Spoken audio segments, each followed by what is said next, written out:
When you come in and you make a large land play, proximity to successful major ventures is point number one.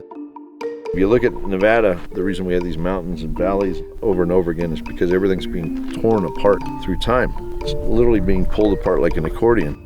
Like South America and Africa, just like the continents have pulled themselves apart, you can get that kind of effect in a local scale where you're actually pulling these mineral districts apart and separating one from another, but in all actuality, if you push them back together, they were part of the same system.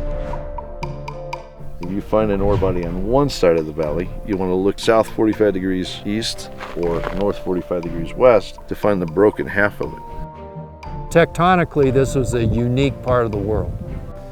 You play proximity number one, and secondly, it's got to be big. Iron Point stood out as a beacon in northern Nevada. The Cortez Battle Mountain Trend goes off to the southeast. We're talking about 150 million ounces plus of gold on that trend at this point. And then you have the Getchell Trend, which kind of goes north-northeast from here. It's about 50 or 60 million ounces at this point. Boy, when you bring those two trends together, guess what's there? You got Iron Point. This is it. You've got some of the strongest tracer minerals anywhere in the Battle Mountain Trend sitting right there at Iron Point, a huge signature.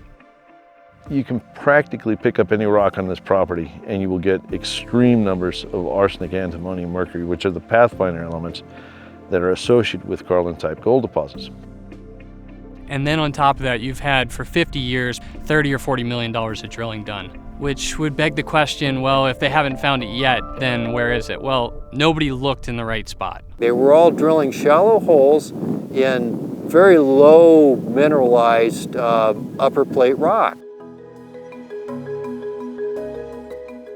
It's over a large area, this mineralization is, so there's a tremendous amount of smoke out there. What's the source that's feeding these anomalous geochem numbers? The upper plate's not really receptive rock unless it's been fractured. There's something big underneath the system that's boiling off fluids coming up structure. And that's the concept for Iron Point.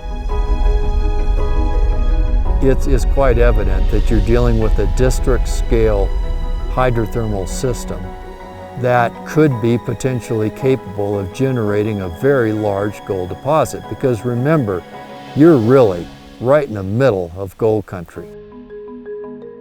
For the first time ever, Silver Standard is actually drilling a few deeper holes below their deposit, Marigold, which has been mined for over 30 years now. It's a very low-grade deposit in the upper plate. What they're finding is that's just the anomaly over something bigger. They're starting to hit very high-grade gold mineralization, Carlin style, in the lower plate immediately below some of their deposits. What does it mean here? Take the geology from there, take the geology from there. What do we have here? It's the same setting. You've got upper plate with lower plate. There's one hole right out here that was approximately 40 meters of a little over 0.4 grams. And it looks just like what you'd see at Lone Tree or at Marigold type mineralization. At the very bottom of the hole, we were starting to come into grade. Just look around in the Getchell Trend and the Battle Mountain Trend, you've got deposits running anywhere from 3 million up to 10 million ounces in that kind of a setting. The major deposits on either side of us are hosted by lower plate rocks. Has a lower plate been tested here at all? There's maybe 2 or 3 holes that actually are verifiably into the lower plate in this whole property. It's wide open. It's absolutely wide open.